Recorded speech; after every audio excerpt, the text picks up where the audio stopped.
Саламатсыздарбы, урматтуу көрүүчүлөр. Назарыңыздарда жаман абалда жакшы кабар издеген бүгүн 24 маалымат топтому.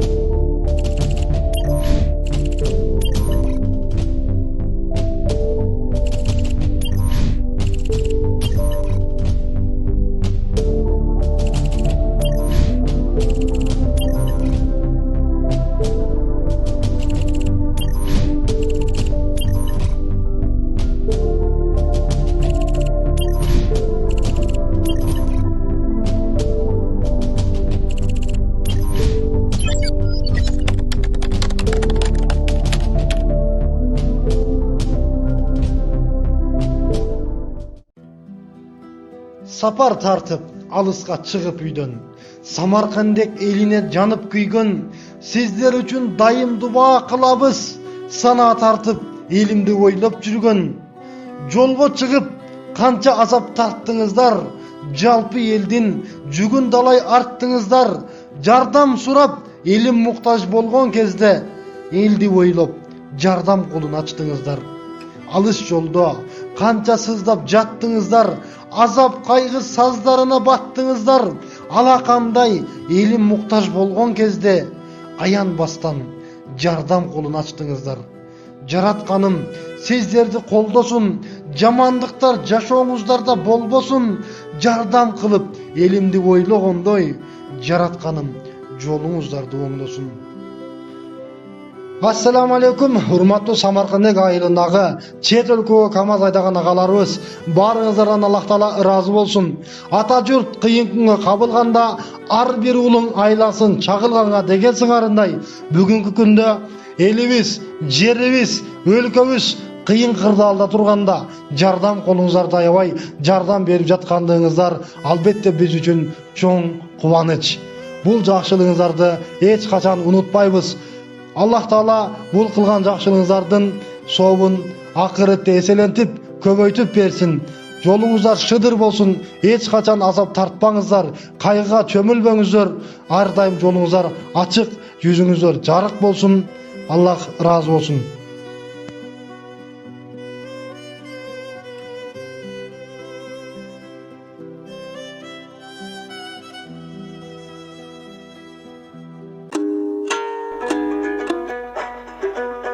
Урматтуу көрүүчүлөр, сиздерде коомдогу болуп жаткан пайдалуу элдик турмушту чагылдырган жаңылык видеолоруңуз болсо, анда биз менен байланышып коомчулукка жеткирсеңиздер болот. Ал үчүн биздин WhatsApp, Telegram номерлерибиз +7 925 245 89 79. Биз кайрымдуулук мекемеси катары ушул Дордойдун конуштарындагы ушул өтө социалдык өзгөчө коргоого муктаж болгон конуштарды кыдырып, муктаж жарандарга кайрымдуулук азык-түлүктөр таркатып жүрүүдө көптөгөн учурларга күбө болуп жатабыз. Ошол человеческий фактор деп коебу, ошол ГБК квартальныйлар өздөрүнүн жакын инсандарына гана берип, өзүнүн гана бир тааныш адамдарына же кандайдыр бир шайлоодо добушка ээ болуп турган адамдарга гана берип, кээ бир статусу жок же бир квартирада жашаган же пропискасы жок адамдарга бербейт деген жарандардан нааразычылыктар көп угулуп атат. Мисалы бизге азыр ушул Ак Жар конушунун тургундары айтып атат, ал жерде квартальный менен жеке жарандардын ортосунда көп чоң кызы чуу чыкты. Анткени жарандар ошол квартальный үйүнө киргенде, ал үйүнүн ичине жарымдан көп кылып продукттарын чогултуп алыптыр. Ушундай бир элдерден нааразычылыктар болуп жатат да. Ошондуктан биз айтаар элек, өкмөт ушуну көзгө алып, жогору жактагылар, ылдый жактагы эмедеги квартальныйлар болуп, ошол да катуураак бир комиссия алып көзөмөлдөп койсо, контролдоп койсо жакшыраак. Анан ар бир айылга кире бериш жерде блокпосттор бар. Ошол блокпосттордон жеке кайрымдуулук алып келген жарандарды киргизбей, жалаң өкмөттүн эмеси менен биргеликте киргизсе, анткени список бардыгы бир список болсо, түндүккө бизде азыр продукттар боюнча атайын өкмөттүн астында, республика штатынын астында список түзүлүп иштеп атат. Бардык кайрымдуулук берип жаткан адамдар бир тизменин негизинде берсе, ошондо жалпы элге жумура жыткан тийип жетет эле деген сунушту айтып жатабыз да. Рахмат. Урматтуу мекемдештер, мына бүгүн ушул өкмөт тарабынан ушу жеке кайрымдуу жарандардын атынан берилип аткан жардамдар, ушул кайрымдуулук фонддордун берилип аткан жардамы канчалык даректүү жетип аткандыгы боюнча бир карап көрөлү деп мына биз азыр жаңы конуштардын биринде жүрөбүз. Тилекке каршы азыр мына айтылган нааразычылыктар жок эмес. Ошондуктан мына адамдык факторлор иштеп атат. Мен айтып кетейин дегеним, бүгүнкү күндө Кыргызстанда адамдарды мына шаардык же шаардык эмес, же пропискасы бар, пропискасы жок, же болбосо кызыл китеби бар, кызыл китеби жок деп бөлө турган күн эмес, заман эмес. Ошондуктан биз мына өкмөт тарабынан атайын мына биздин министрликтин алдында атайын депозиттик счет ачылган, ага бир топ акчалар келип түшүп атат. Ал акчаларды биз ушу жергиликтүү бийликтин тизмеси менен, ошолордун запросу менен биз бөлүп берүү аракетибизди жасап атабыз. Кудай буюрса мына өкмөт башчысы дагы азыр чечим кабыл алды, бюджеттин эсебинен дагы чоң акчалар бөлүнөт.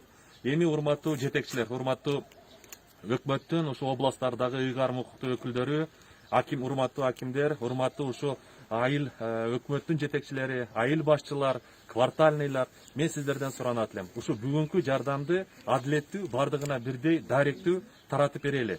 Мына азыр айрыкча мына Бишкекте, Бишкектин тегерегиндеги болуп аткан жаңы конуштарда ушул турмуштун же болбосо тагдырдын сыноосу менен Бишкекке келип калып убактынча жашап аткандар бар. Анын ичинен бүгүнкү күндө мына гемодиализде жатып, ушул 6 айдан бери, 5 айдан бери гемодиализ алып атам. Мына жерде жаңы конуштарда квартирада жашап атам, биздин тизмебизди албай атат деген кайрылыштар болуп атат. Кээ бирөөлөр ошол жанбагайын деп, ошо турмушту жылдырайын, ушул кичине болсо да бул жерден бир жумуш таап иштейин деп келген адамдарыбыз дагы пропискасы жок, ушундай ар кандай жаңы конуштарда жашап аткан адамдар бар. Ошондуктан мен айтып кетейин, бүгүнкү тизмелер эч бир ушундай статусуна карабастан, жагдайына карабастан бардык жарандарыбыз, булар бардыгы Кыргызстандын жараны, биз үчүн бардыгы бирдей. Ошондуктан биз тизмени бардыгыны ылгабастан, бардыгыны киргизип, бардыгына жардам берүү аракетибизди көрөбүз. Кудай буюрса, мына биздин өнөктөштөр, биздин достор, биздин кайрымдуу адамдар четте калган жок. Мамлекет дагы өз жардамын берет. Мына бүгүн Кудай буюрса чечим чыкса, чоң суммадагы акча бөлүнөт. Ошондуктан мен кайрыларым ошо жергиликтүү бийликтин жетекчилери 1227.түндүк.kg сайтына атайын бирдиктүү системаны киргиздик. Мына орустардын бир сөзү бар: не было бы счастья, да несчастье помогло деп. Ушул ишти биз мурда тынч заманда жасап коюшубуз керек эле, бирок эми ошондой болсо да мына ушул башыбызга ушул оор күндөр түшүп, ушул күндө биз ушул системаны бүгүн жасаганга мүмкүнчүлүк болду. Бардык жарандарыбызды ошол тизмеге киргизели. Ошол жерде бизде эртеңки күнү отчет бергендей бололу. Мына мен ошо ар кандай кайрымдуулук фонддордон, ар кандай жарандардан, ар кандай булактардан жардам алып аткан адам эртең ушул алган аманатка жооп бергендей болуш үчүн атайын ушул түндүк системасыны ишке киргиздик.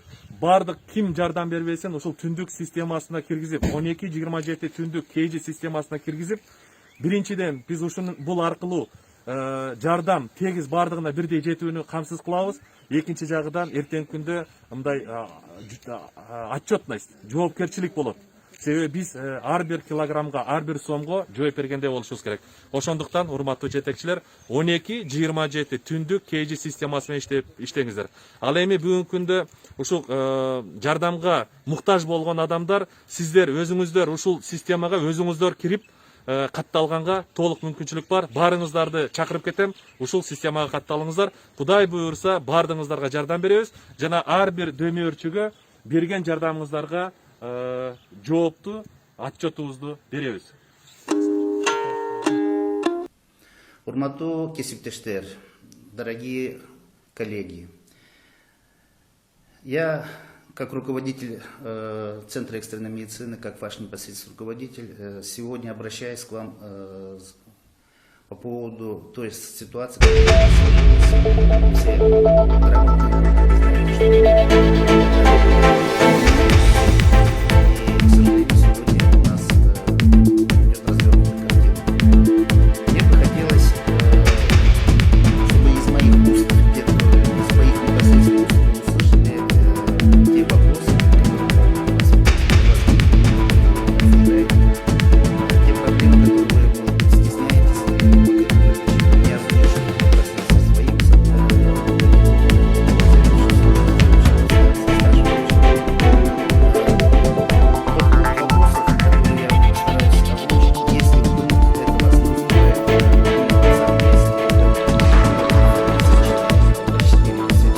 03 он высвечивается, и в группе есть Тездердам в администрации. Можете напрямую звонить в любое время, можете приходить. Я вам гарантирую, никаких там административных мер со стороны отделения, со стороны заведующих не будет принято, тем более со стороны меня. Значит, на сегодняшний день ситуация очень сложная. Вот. К сожалению, мы очень много медицинских работников сегодня с положительным ПЦР-анализом. Но мы, медики, мы должны знать, что это, в принципе, отголоски тех первых дней, тогда, когда не были учтены все эти моменты. Это сегодня выходит уже послеинкубационный период. Это все отголоски 14 полумесячной давности. С первого дня, насколько вы знаете, особенно кардиологическая служба, та, которая дежурила СКП МАНАС, мы полностью обеспечили средствами индивидуальной защиты, масками и постарались обезопасить наших сотрудников. Но и опять же такой момент, что там были это в основном контактные. Сегодня, к сожалению, ситуация усугубилась, что вы сегодня выезжаете на вызова с ПЦР положительным, то есть уже к больным людям. Наверное, вас интересует материальная часть. На сегодняшний день у нас маски-респираторы по всей скорой помощи 270 штук, это в том числе маски-респираторы, которые находятся в каждой бригаде. По комбинезонам у нас проблем нет. Сейчас вы видели, что выданы новые комбинезоны, они двухслойные. По перчаткам проблем нет. 150 тысяч у нас перчаток. 14 тысяч у нас одноразовых масок. И у нас проблема на опережение маски-респиратора, но я так думаю, что мы решим, поскольку я уже обратился письменно на имя замминистра, на имя статс-секретаря и на имя начальника ГУС мэрии города Бишкек. Я так думаю, что у нас тот запас, который сегодня есть, а это 130 маски-респираторы в амбулатории центральной, и у вас по 20-30 респираторов тоже в амбулатории находится. По костюму у нас проблем нет. Костюмов в достаточном количестве, более 1300 штук. Одноразовые костюмы в достаточном количестве. И мы сейчас написали письмо, поступила гуманитарная помощь, разнарядка еще не готова, но я так думаю, что мы получим. То есть средствами индивидуальной защиты вы обеспечены. Теперь по алгоритму. На приеме вызовов уже мы стараемся диспетчера, чтобы акцентировали внимание. Любой, даже сердечный приступ, тем не менее диспетчера спрашивают, была ли температура, были ли контакты. То есть мы стараемся на приеме уже этот момент, в общем-то, учитывать. Конечно, проскакивают. Сегодня население очень умное, дают сердечно, вот кардиологи выезжали, приехали, там температура. Или вот как реанимационная бригада. Но тем не менее мы по реанимационной бригаде все меры приняли. Сегодня я могу сказать, там отрицательный. И был экспресс-анализ отрицательный, ПЦР отрицательный. По доплатам. Однозначно, бригада, которая дежурила на СКП аэропорт МАНАС, списки поданы. Сейчас списки формируются по тем бригадам, которые обслуживали в течение этого времени горожан, вывозили. Там очень сложная система, она от меня не зависит. Мы все, что надо, подали. То есть идет учет времени, учет, что за больной, маршрутный лист, карта вызова. И начисления деньги идут после заседания комиссии по распределению этой материальной помощи. Сразу хочу сказать, та сумма, которая озвучилась, ну давайте мы по-честному, нас нельзя сравнить с работой, предположим, врачей-инфекционистов, которые сегодня на обсервации сидят круглосуточно. Или с врачами, которые находятся в Акиме и в гостиницах, которые не видят ни родственников, никого.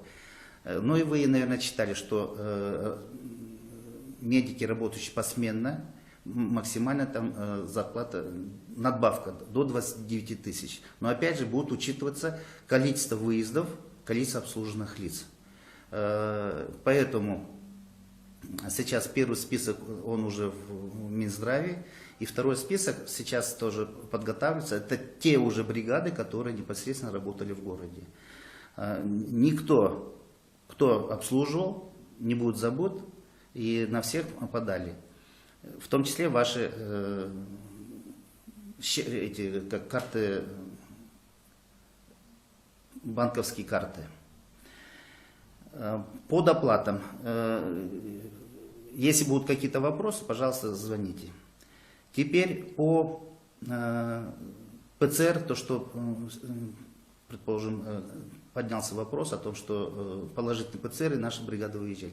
Бригада едет уже уведомленная, едет в защитном костюме, и по алгоритму, и вот мы буквально советовались с эпидемиологами, они говорят, этого на нашем этапе достаточно, чтобы вас обезопасить от заражения. Поэтому, тем не менее, мы 2 дня пробно сегодня сдавали, посмотрим эти результаты. Ну, как клиницист, я могу вам сказать, что ну, по клинике, это экспозиция у вас максимум 40 минут. Человек только заболел, даже если вы заразились, куда сахтасан, не дай бог, как вот говорится, это все равно проявится через 12-14 дней. Поэтому в течение суток первых сдавать экспресс и сдавать ПЦР пока нет необходимости. Но вот мы проанализируем вчерашние анализы, сегодняшние анализы. К слову, хочу сказать, что вот наша бригада, которая выезжала, у всех отрицательно вышло. ПЦР выходит на 3-4, из-за того, что загружено, выходит, к сожалению, на 3-4 день. Поэтому по алгоритму действия, по работе мобильной бригады, та, которая непосредственно выезжает, проводит эпидрасследование, потом вызывает только скорую помощь для госпитализации. Они не сдают, они сдали до того и не сдают. До проявления, к сожалению, от этого никто не застрахован. Но они могут заразиться, это не только на вызове, не только на работе. К сожалению, сегодня от этого никто не застрахован. Ну, вот яркий пример. Авианосец, французский авианосец. Не было контакта с сушей, он был на учениях. И тем не менее там появился коронавирус. И сегодня ученые разбираются. Мне бы просто хотелось сказать, что мы ежесуточно проводим анализ. И у нас, вы сами, наверное, обратили внимание, что вызова упали, меньше стали. Но вызова по ОРВИ, они держатся примерно на тех же уровнях. В сутки у нас 35, максимум 48 вызовов. Из них мы госпитализируем, вот в частности, вчера всего 13 человек госпитализировали. Поэтому общая ситуация по вызовам вы уже почувствовали, что немножко облегчение идет. Но это вот и срабатывают мобильные бригады, срабатывает, что сегодня консультативная помощь очень большая. Ну и, конечно, здесь человеческий фактор, что люди боятся и не вызывают. Мне бы хотелось вас сегодня призвать к спокойствию, в первую очередь, призвать, знаете, чтобы вы, естественно, себя берегли, естественно, все алгоритмы вспоминали, как одеваться. Одеваться вы хорошо одеваетесь. Как раздеваться, правила раздевания в грязной зоне. Все, что зависит от нас, мы сделаем. Мы делаем и сделаем. Средства индивидуальной защиты, я еще раз хочу подчеркнуть, по-моему, одно из стабильных учреждений, когда у нас не было перерыва с первого дня, в общем-то, этой инфекции в Кыргызстане. Еще раз хотел бы призвать, что мы всегда на острие, мы всегда впереди скорой помощи. Я очень уважаю, я очень верю, мы с достоинством выходили из многих передряг, тогда, когда вот были такие вот экстремальные ситуации. И я надеюсь, что мы вместе сможем стабилизировать и победить эту инфекцию в Кыргызстане. Еще раз хочу подчеркнуть, что, пожалуйста, если возникают какие-то вопросы, я всегда готов дать исчерпывающий и правдивый ответ. К сожалению, многие вещи, которые я на планерках, при этом подчеркиваю, что доведите до сведения, скажите на 5-минутках своих. К сожалению, некоторые моменты мои заведующие, мои старшие фельдшера, оказывается, все-таки не доводят. И поэтому возникают вот эти вот недопонимания, недоразумения. По доплатам этот вопрос мы все, что от нас зависит, все запросы подали, это от меня не зависит. И начисление сегодня, четкого алгоритма или четких критерий еще нет. Будет это 29 тысяч, это, кстати, максимальный потолок, и опять же это прозвучало. Неизвестно, сколько мы будем получать. Ну и, конечно, никто не будет забыт. Все бригады, которые выезжали на эти вызывания, все будут поданы на дополнительные. В плане заработной платы вы видели, что мы в день получили. Я надеюсь, что несмотря на экономическую сложность в стране, а вы знаете, что у нас сегодня действительно очень многие частные предприятия стоят, предприниматели стоят, и уже сегодня минус 5 миллиардов идет у нас ВВП. Поэтому я надеюсь, что мы все-таки заработную плату будем получать вовремя. И еще раз, пользуясь случаем, мне бы хотелось призвать, не очень среди нас есть люди, те, которые, может быть, недопонимают или как-то информацию не то владеют. Пожалуйста, еще раз хочу подчеркнуть, пожалуйста, в любое время суток я в зоне доступа. Мы сегодня работаем без суббот-воскресений. Вы зачастую видите меня и в субботу, и в воскресенье здесь на работе. Поэтому не стесняясь, заходите. Я, по-моему, никого не отказывал. Но нам желаю терпения, желаю здоровья. Я прекрасно понимаю ваши переживания.